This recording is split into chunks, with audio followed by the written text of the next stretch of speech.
বলছে কলিযুগে নাকি সন্ন্যাস নাই। সন্ন্যাস শব্দের অর্থটাকে আগে বুঝতে হবে। একজন গৃহস্থ সন্ন্যাস হতে পারেন, আবার গৃহ ছেড়ে বনে গিয়ে লাল কাপড় লাগিয়ে তিনিও সন্ন্যাসী নাও হতে পারেন। এখন আপনারা দেখছেন ইউটিউব চ্যানেল সনাতন মিডিয়া লাইভ।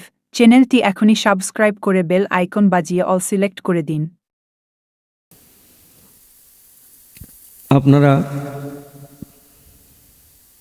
বিশেষ কৃপাভাজন, কত কত মহান সাধুদের সান্নিধ্য লাভ হয়, তাদের শ্রীবদন থেকে তাদের ভজনের অনুভূতিময় কথা শ্রবণ করে এমনিতে আপনাদের কান পেকে গেছে। তাই অন্য কোথাও গিয়ে একটু যদি ভয় সঞ্চার নাও হয়, এখানে এসে একটু ভয় ভীত হয়েছি। কারণ যারাই সম্মুখে বসে আছেন সবাই বিজ্ঞজনা, আর আমি মূর্খ। তারপরেও মহতের কৃপা হলে সব সম্ভব। আপনারা তো মহৎজন, আসুন আমরা সবাই মিলে একটু অনুশীলন করব। উপদেশ তো সম্ভব নয়, উপদেশ কেউ কাউকে করতে পারে না। উপদেশ সেই ব্যক্তি করতে পারেন যিনি তত্ত্বে অধিষ্ঠিত, যিনি সত্যিকার অর্থে তত্ত্বের গভীরে পৌঁছতে পেরেছেন। আমরা তো সব উপরে উপরে প্রয়াস করছি মাত্র, কিন্তু তত্ত্বের গভীর অতলে পৌঁছাতে পারেনি। তো যারা ওই রকমের নিষ্কিঞ্চন মহাত্মা, যারা এই সংসারে দুর্লভ,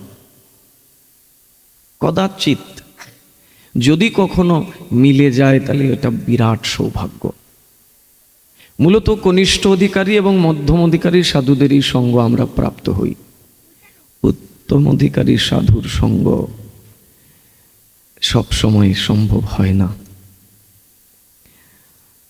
তো যারা তত্ত্বে প্রবেশ করেছেন, যারা তত্ত্বকে একদম হৃদয় দিয়ে অনুভব করেছেন, যাদের কথাবার্তা চলন বলন সব কিছুতে কৃষ্ণ আর দ্বিতীয় কেহ না, তিনি হতে পারেন উপদেশক।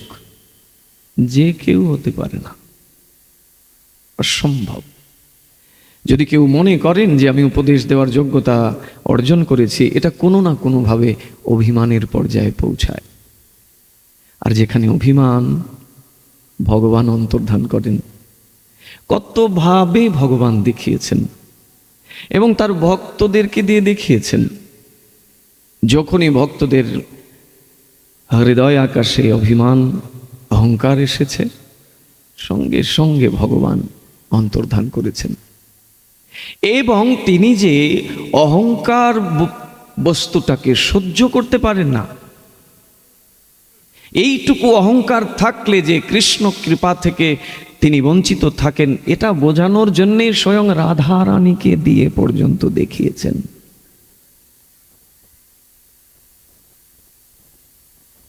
সেই দশম স্কন্ধে রাস পঞ্চোধ্যায় রাধাকে পর্যন্ত পরিত্যাগ করলেন। যে রাধা হচ্ছেন কৃষ্ণ সেবার মূল শিক্ষিকা, গুরু, সেই কৃষ্ণ সেবার প্রধানা শিক্ষিকা রাধাকে পর্যন্ত পরিত্যাগ করলেন। যখন রাধার মনে একটু অহংকার এসেছিল যে আমি কত বড় সৌভাগ্যবতী, আজকে এই শারদ পূর্ণিমা রাতে কৃষ্ণ সকলকে ফেলে আমাকে একা একে নিয়ে যাচ্ছেন, ভগবান রাধাকেও পরিত্যাগ করলেন। যদ্যপি রাধাকে পরিত্যাগ করে তো ভগবান এক মুহূর্তও থাকতে পারেন না, এগুলো কেবলই লীলা মাত্র। তিনি তার ভক্তদেরকে যে যদি দেখান তবে না আমরা শিক্ষা পাব। সাধারণ মানুষ একটাকে দিয়ে কিছু দেখালে হবে? হবে না। তাই তিনি যা কিছু লীলা করেছেন, সব লীলা বলতে ভৌম লীলার কথা বলছি, নরলীলা করতে এসে তিনি যা কিছু লীলা বিস্তার করেছেন, সবগুলোই তার ভক্তদেরকে নিয়ে শিক্ষা দিয়েছেন। আপনাদের কি বলবো জানেন, আমি আসলে ভেবে উঠতে পারছি না যে প্রসঙ্গটা কি হওয়া উচিত। তবে গতকাল যেখানে অনুষ্ঠান ছিল আমি ওদেরকে বলছিলাম যে এই ধারাবাহিকতাটাই অটুট থাকবে আগামীকালের অনুষ্ঠানে। সেটা ছিল কি জানেন, আলোচনার প্রসঙ্গটা ছিল যে আমাদের উপাস্য কে হবেন। এই জায়গায় কিন্তু আমরা দুর্বল, এই জায়গাতেই আমাদের ভয়, এই জায়গাতেই আমাদের নিষ্ঠার অভাব।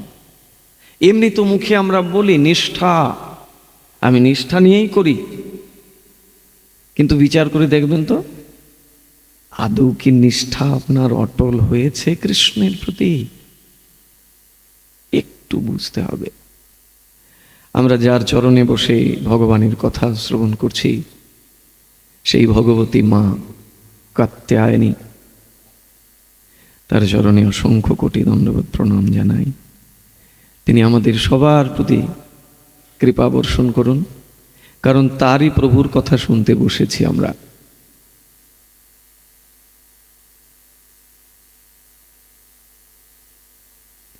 হরি রেব সর্বারাধ্য সর্বো দেবে সরেশ্বর।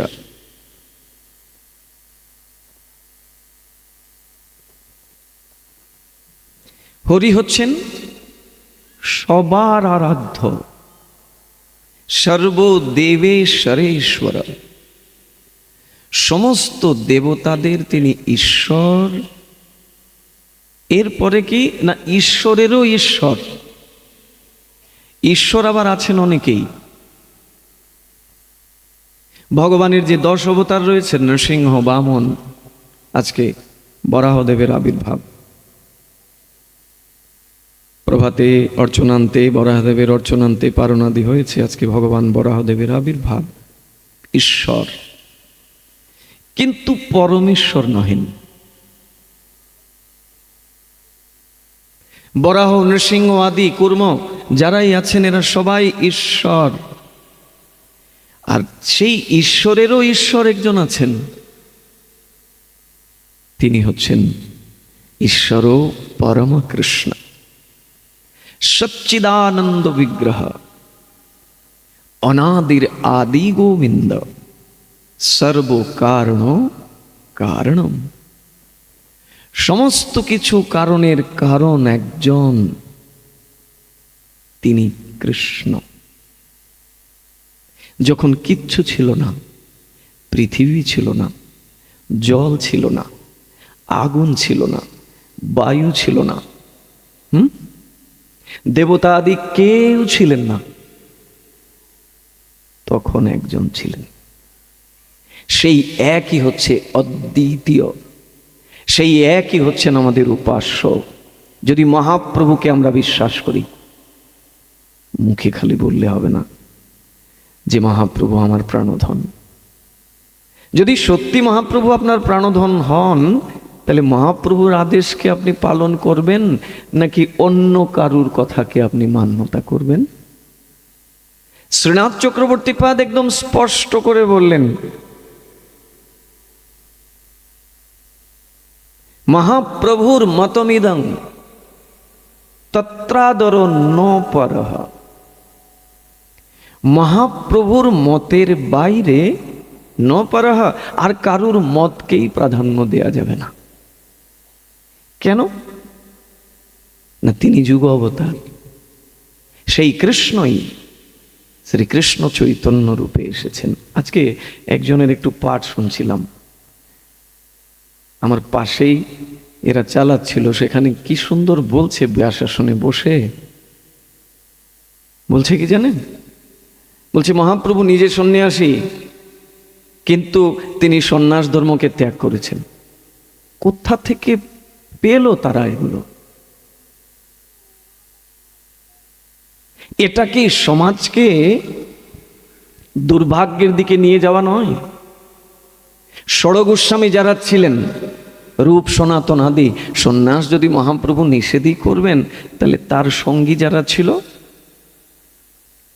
রূপ সনাতন রঘুনাথ, এরা কি সন্ন্যাস কি কেবল একটি বর্ষণের বিষয়?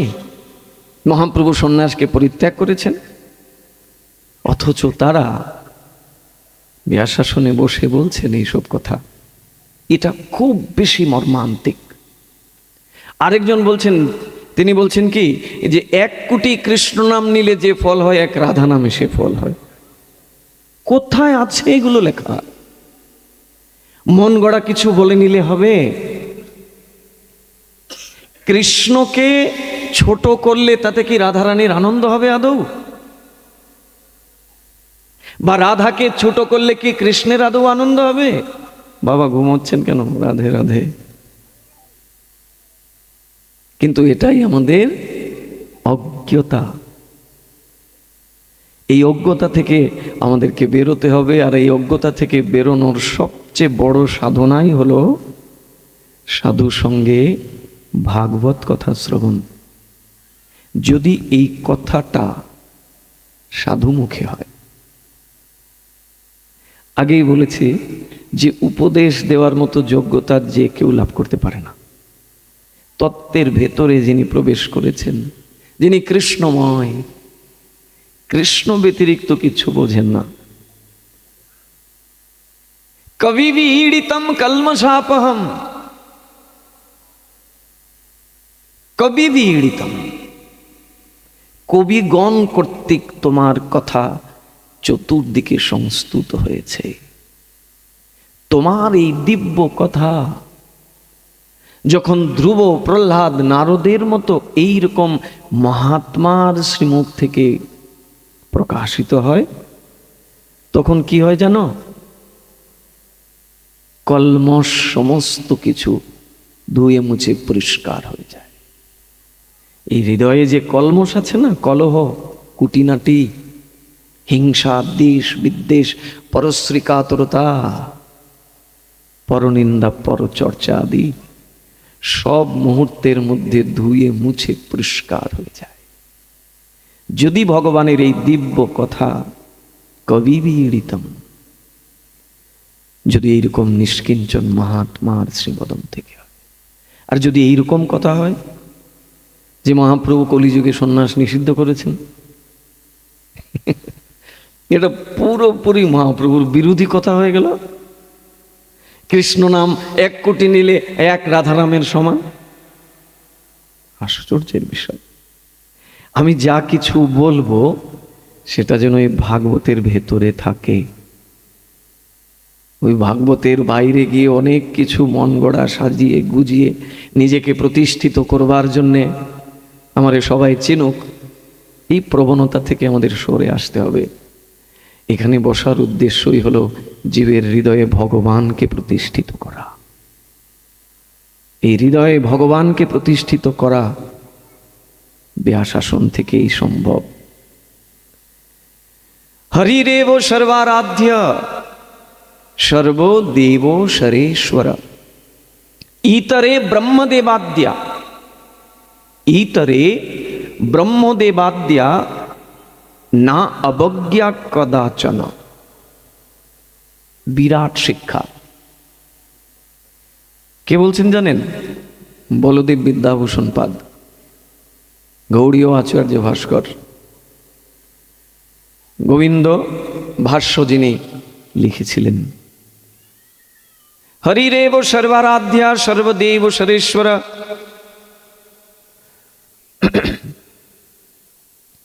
হরি সকলের আরাধ্য, কারণ হরি হচ্ছেন সর্বদেবের ঈশ্বর। এরপরে একটা কথাও বলছেন, না অবজ্ঞা কদাচন, অন্য দেব দেবী আদেরকে অবজ্ঞা করা যাবে না। এই জায়গাতে আমাদের গন্ডগোল। বলে সদ্গুরুর কাছ থেকে দীক্ষা পেয়েছি, কৃষ্ণ মন্ত্রে আমি দীক্ষিত, আমার কি দরকার? দরকার নেই, আবার দরকার আছেও।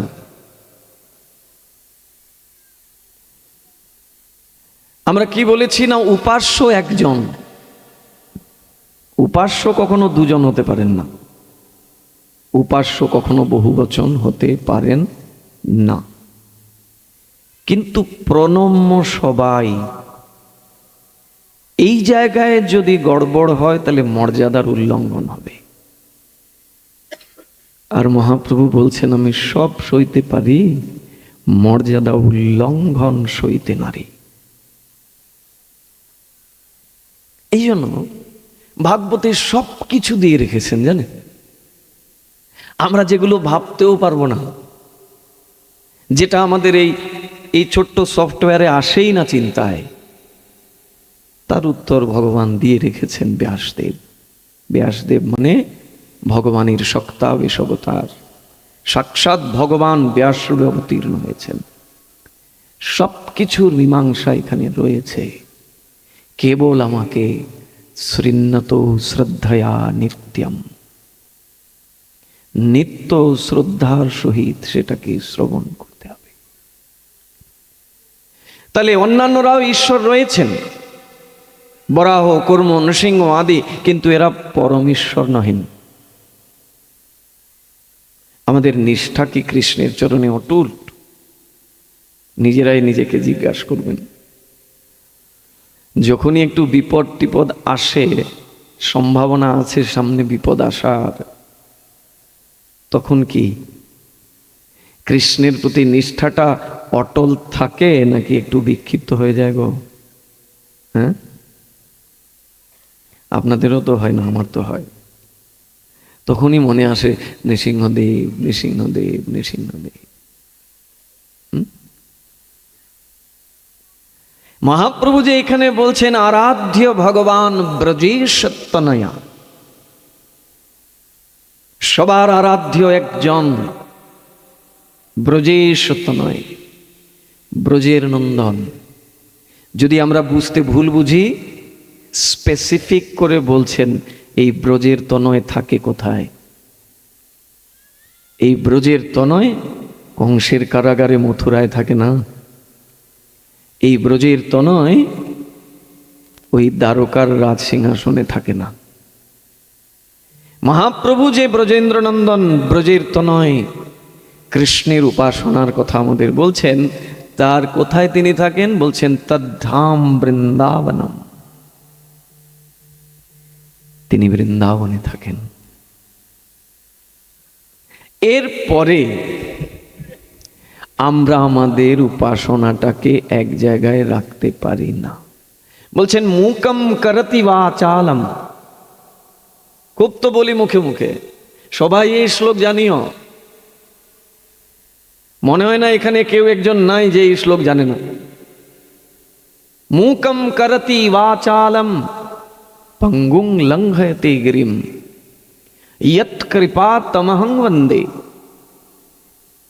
পরমানন্দ মাধবম।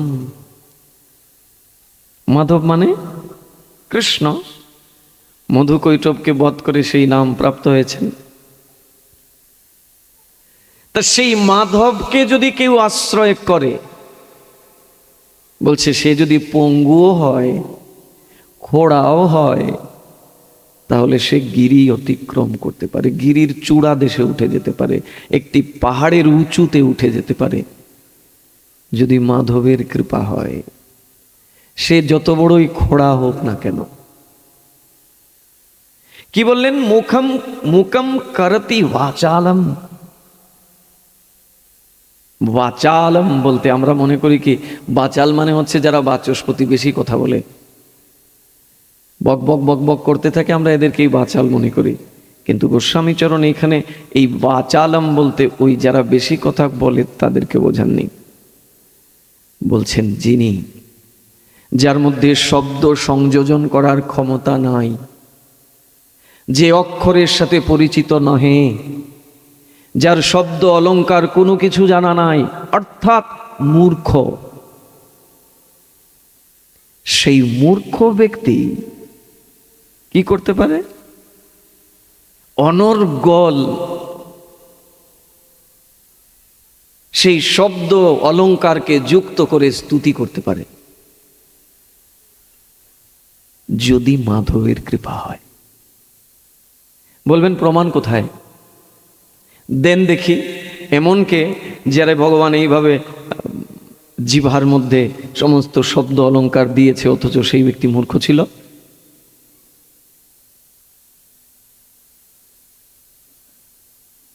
5 বছরের শিশু বালক ধ্রুব জীবনে কোনোদিন স্কুলের বারান্দায় যায়নি। কোথা থেকে যাবে? মা কেবল বলছে, যা, হরিভজনেই শান্তি। তোর বিমাতা যেটা বলছে, যেটা শুনে তুই আমারে অভিযোগ করতে এসেছিস, মা ঠিকই বলেছে। এই সংসারে দুঃখই দুঃখ। এই দুঃখের হাত থেকে বাঁচতে গেলে একমাত্র হরির আরাধনাই সর্বোৎকৃষ্ট।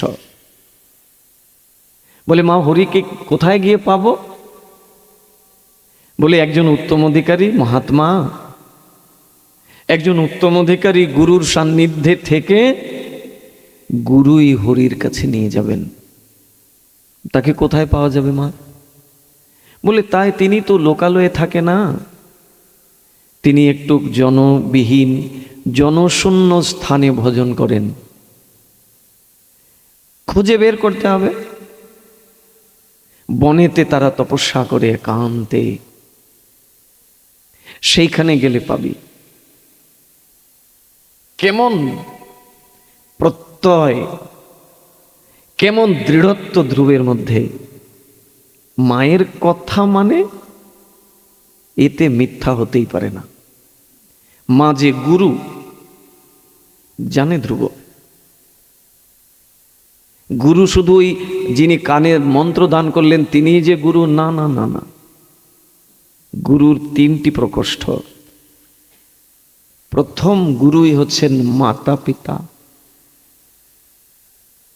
দ্বিতীয় গুরু হচ্ছেন দীক্ষা গুরু, তৃতীয় প্রকোষ্ঠ হচ্ছে শিক্ষা গুরুর, এবং একটা আরেকটার সাথে অঙ্গাঙ্গিভাবে যুক্ত।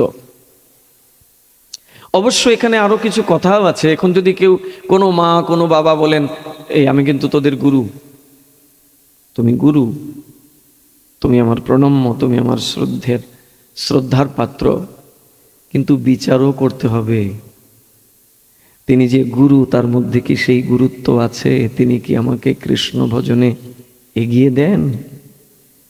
শ্রীমদ্ ভাগবতে 5ম স্কন্ধের 5ম অধ্যায়ের 18 নম্বর শ্লোক সুযোগ পেলে খুলে পড়বেন।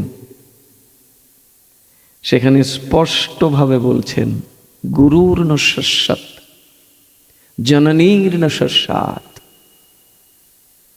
বলছেন সেই গুরু গুরু নয়, সেই মা মা নয়, সেই পিতা পিতা নহে, সেই স্বজন স্বজন নহে, যে তাকে কৃষ্ণ প্রাপ্তি করতে সহযোগিতা না করে। বলছেন তাকে ত্যাগ করতে। ত্যাগ করে নাই? খুব করেছে। মাকে ত্যাগ করেছে ভরত মহারাজ। 14 বৎসর মায়ের ছায়াটা পর্যন্ত নড়ায়নি। রামের বিরোধী পক্ষে গেছিলেন মা, তাই মাকেই পরিত্যাগ করেছে সন্তান। পিতাকে ত্যাগ করেন নাই? করেছেন প্রহ্লাদ মহারাজ। হিরণ্যকশিপুকে ত্যাগ করেছেন। হিরণ্যকশিপুর কোনো কথাকে তিনি সমাদর করেননি, কারণ হিরণ্যকশিপুর প্রত্যেকটি কথা কৃষ্ণ বিরুদ্ধে ছিল, ভগবানের বিরুদ্ধে ছিল। প্রহ্লাদ সমাদর করেন নাই। বলবেন গুরু ত্যাগ কে করলো? গুরু ত্যাগ করেছেন বলি মহারাজ। শুক্রাচার্যের কথা শুনেননি তো? শুক্রাচার্য বলছিলেন, সাবধান, তুই যারে সামান্য বালক ভাবছিস, এ সামান্য বালক না, এ ওই বিষ্ণু কপট বেশ ধারণ করে এসেছে, তোর সব কিছু হরণ করে নেবে। গুরুদেব বলছেন, তুই যারে দেখে আপ্লুত হচ্ছিস, যারে দান করবার জন্য উদ্যত হচ্ছিস, আমার কাছে এসে আদেশ চাইছিস, আমি তো আদেশ দেব না। কেন গুরুদেব? বলে, এ তো বালক নয় রে, এ তো কপট বেশ ধারণ করে এসেছে, সাক্ষাৎ বিষ্ণু এই রূপে এসেছে। তোর কাছে যে ত্রিপাদ ভূমি চাইছে, জানিস তার পা কত লম্বা? তোর সর্বস্ব হরণ করে নিয়ে যাবে। তাহলে গুরুদেব জানেন যে বিষ্ণুর পা অনেক লম্বা, জেনেও শিষ্যকে বলছেন সেবা করা যাবে না। তা কি বলবেন? কৃষ্ণপক্ষের লোক না, এখানে তার নিজের স্বার্থ জড়িত ছিল। আজকে যদি দান দিয়ে দেয়, সব কিছু যদি নিয়ে নেয়, তাহলে আমি যে এসে ভালো মন্দ খাইটা এগুলো তো সব বন্ধ হয়ে যাবে। হ্যাঁ, সেবা করতে দেবেন না। শিষ্য তো সেই রকমের শিষ্য, বলছে গুরুদেব যেদিন আমার মাথা আপনার চরণে রেখেছি সব কিছু আপনায় দিয়ে দিয়েছি। এই শরীর আমার শরীর নয়, আপনি আমাকে টুকরো টুকরো করে জলে ভাসিয়ে দেন, কোনো প্রতিবাদ করব না। কিন্তু গুরুদেব আপনার অন্যায় আদেশকে তো আমি মানতে পারবো না। আপনি যা আমাকে বলছেন এটা তো ধর্ম কথা হতে পারে না, এটা সম্পূর্ণ অধর্ম। আমি এই দানছত্র খুলেছি, এর দ্বারা যদি ভগবান আমার প্রতি প্রসন্ন হন, আমাকে কৃপা করেন, আর তুমি বলছো সেই ভগবান নিজে এসেছেন এখানে, আর তাকে দান দেব না আমি? গুরুকে ত্যাগ করলেন, স্বজনকে ত্যাগ করলেন কে? বিভীষণ রাবণকে ত্যাগ করেছে। ভগবত কর্ম করতে যিনি বাধা সৃষ্টি করবে, বলছেন এ স্বজন হলেও স্বজনাক্ষ দস্যু, এ স্বজন নয়। সঙ্গ এমন একটা বিষয়, আপনারা তো অনেক সৌভাগ্যবান, সাধু সঙ্গ করেন, এই সৌভাগ্য তো সবার লাভ হয় না। দশবিধ সংস্কারের মধ্যে একটি সংস্কার হচ্ছে সঙ্গ সংস্কার। আপনার সঙ্গটা কি হবে? যদি সঙ্গটা অসতের হয়ে যায়, অসাধুর হয়ে যায়, সব হারাতে হবে। হস্তিনাপুরের রাজ্যে এখন আসীন হবেন পঞ্চপাণ্ডব। যুদ্ধে তারা জয় লাভ করেছেন, কৌরব পক্ষকে বধ করেছেন, বধ করে তারা যুদ্ধে জয়লাভ করেছেন। এবার কৃষ্ণ বলছেন আমার তো অন্যান্য কাজ আছে, দ্বারকায় ফিরে যেতে হবে, এবার তোমাদেরকে রাজ্যে অভিষেক করাবো। কিন্তু রাজ্য অভিষেকের আগে রাজকার্য কেমন করে পরিচালনা করতে হয় সেই জ্ঞানটা তোমাদের জানা দরকার। আর সেই জ্ঞান দিতে পারে একজন, এই হস্তিনাতে একমাত্র একজন আছেন যিনি এই জ্ঞান দিতে পারেন। চলো তার কাছে। পঞ্চপাণ্ডবকে নিয়ে কৃষ্ণ চলে আসলেন ওই কুরুক্ষেত্রের ময়দানে। যিনি সরসজ্জায় শায়িত আছেন পিতামহ ভীষ্মদেব। বলছে কলিযুগে নাকি সন্ন্যাস নাই। সন্ন্যাস শব্দের অর্থটাকে আগে বুঝতে হবে। একজন গৃহস্থ সন্ন্যাস হতে পারেন, আবার গৃহ ছেড়ে বনে গিয়ে লাল কাপড় লাগিয়ে তিনিও সন্ন্যাসী নাও হতে পারেন। সম্যক রূপে যিনি বিষয় থেকে নিজেকে মুক্ত করবার প্রয়াস করছেন তিনি সন্ন্যাসী। চরম ঐশ্বর্যের মধ্যে ছিলেন হস্তিনার সেই মহাত্মা পিতামহ ভীষ্মদেব, কিন্তু সেই ঐশ্বর্য তাকে স্পর্শ করতে পারেনি। আজীবন আকুমার ব্রহ্মচারী হয়েছিলেন। বিষয়ের মধ্যে থেকে কেমন করে সন্ন্যাসীর আচরণ করতে হয় দেখিয়েছেন সেটা পিতামহ ভীষ্মদেব। আজকে পঞ্চপাণ্ডবকে নিয়ে স্বয়ং কৃষ্ণ এসে হাজির। পাঠিয়েছেন পঞ্চপাণ্ডবকে তিনি পেছনে। পিতামহ ভীষ্ম ঘ্রাণ শুনে বুঝে নিলেন আমার প্রাণনাথ এসেছে। যুধিষ্ঠিরকে দেখা মাত্র বলছেন প্রভু কোথায়? প্রভু পেছনে কেন?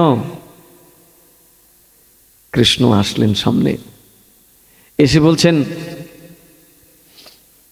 একটা বিশেষ কাজের জন্য এসেছি, এদেরকে আপনি সেই রাজবিদ্যা দান করুন। এরা এখন রাজার সিংহাসনে বসবে, রাজ্য অভিষেক হবে, কেমন করে রাজকার্য পরিচালনা করবে একটু তাদেরকে বলুন। ভীষ্মদেব বলছেন, প্রভু তোমার লীলার অন্ত নাই, তুমি সাক্ষাৎ বিরাজমান আর আমি দেব তাদেরকে সেই ক্ষত্রিয়ের ধর্মের শিক্ষা? বলছে আমি দিলে তাদের প্রতীতি হবে না, আমি তো তাদের আত্মীয় কুটুম্ব, আমি তো তাদের ভাই। তুমি দিলে সেটা কার্যকারী হবে, কারণ তুমি তাদের সবার পিতামহ, গুরু। এই যখন বললেন কৃষ্ণ, তখন বিশ্ব পিতামহ বলছেন, দেখো ক্ষত্রিয়ের প্রধান ধর্ম হচ্ছে সে নিজে কখনো অন্যায় করবে না এবং তার চোখের সামনে কোনো অন্যায়কে সে প্রশ্রয় দেবে না। পিতামহ ভীষ্ম বলছেন, তোমরা তো ক্ষত্রিয়, ক্ষত্রিয়ের প্রধান ধর্ম হচ্ছে সে কখনো অন্যায় কার্য করবে না এবং তার চোখের সামনে কোনো অন্যায় কার্যকে সে সহ্য করবে না। যখনই এই কথা বলছেন না, দ্রৌপদী একটু হাসলেন। সামনেই দ্রৌপদী ছিলেন, দ্রৌপদী একটু হাসলেন। দ্রৌপদীর হাসিটা তীরের মতো গিয়ে বিঁধল ভীষ্ম পিতামহের হৃদয়ে। বলছেন, পুত্রী কেন হাসলে? তুমি তো মিছামিছি হাসতে পারো না, নিশ্চয়ই কোনো কারণ আছে। বলো না পুত্রী, কেন তুমি হাসলে? বলছে, না পিতামহ, আমি আসলে বুঝতেই পারিনি, হঠাৎ করে আমার এইরকম হয়েছে, আপনি আমাকে ক্ষমা করে দেন। বলে, হতেই পারে না, তুমি সতী নারী, তুমি অহৈতুকী হাসতেই পারো না। বলো কি কারণ, কেন হাসলে? বলে, কেন হাসছি জানো? মনে পড়ে সেই দিন ভরা সভায় দুর্যোধন দুঃশাসন আমার বস্ত্র টানছিল, আর আমি একে একে সবার কাছে করজোড়ে প্রার্থনা করছিলাম, কেউ সাহায্য করছিল না। অন্তে তোমার কাছে গেছি পিতামহ, তোমাকে বলেছি যে এই অন্যায়ের হাত থেকে আমায় রক্ষা করুন। এত বড় অন্যায় কার্য আপনার সম্মুখে হয়ে যাবে, আপনি এটা করবেন না। কিন্তু সেই দিন পিতামহ আপনি মাথা নুইয়েছিলেন, কই সেদিন তো প্রতিবাদ করেন নাই। আজকে যে আপনি আমার স্বামীদের বলছেন যে ক্ষত্রিয়ের প্রধান ধর্মই হলো সে কোনোদিন অন্যায় কার্য করে না এবং তার চোখের সামনে কোনো অন্যায় কার্য হতে দেখে প্রতিবাদ না করেও থাকে না, তা সেদিন প্রতিবাদ করলেন না পিতামহ? সঙ্গটা কি দেখুন। বলছেন, জানো পুত্রী কেন করতে পারিনি? সেদিন ওই যে আমার শরীরে অসতের উপার্জিত রক্ত,